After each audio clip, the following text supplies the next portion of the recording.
বর্তমান সময় আমাদের দেশের জন্য খুবই কঠিন।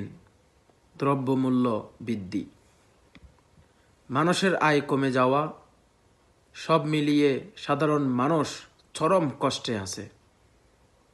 এই সময় ব্যবসায়ীরা যদি মানবিক না হন তাহলে সমাজ আরও ভেঙে পড়বে। ইসলাম ব্যবসাকে ইবাদত বানিয়েছে, তবে শর্ত একটাই, সততা।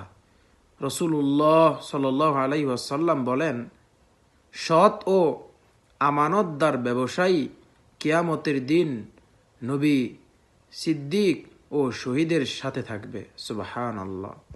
তাই ব্যবসায়ী মনে রাখবেন, অতিরিক্ত লাভ নয়, হালাল লাভই বরকতের চাবিকাঠি। ওজনে কম দেওয়া, কৃত্রিম সংকট তৈরি করা, মানুষের অসহায়ত্বকে পুঁজি করে দাম বাড়ানো, এগুলো লাভ আনলেও আল্লাহর কাছে জবাবদিহি কঠিন করে তোলে। আজ আপনি যদি মানুষের কষ্ট বুঝে ন্যায্য দামে পণ্য দেন, আল্লাহ আপনার রিজিকে এমন জায়গা থেকে বরকত দিবেন যা আপনি কল্পনাও করেন নাই। এই দুনিয়া অস্থায়ী, কিন্তু হারাম আয়ের হিসাব চিরস্থায়ী।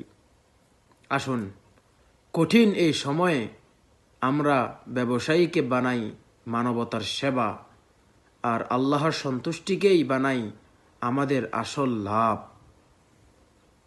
আল্লাহ আমাদেরকে বুঝার এবং আমল করার তৌফিক দান করুক। আল্লাহুম্মা আমিন।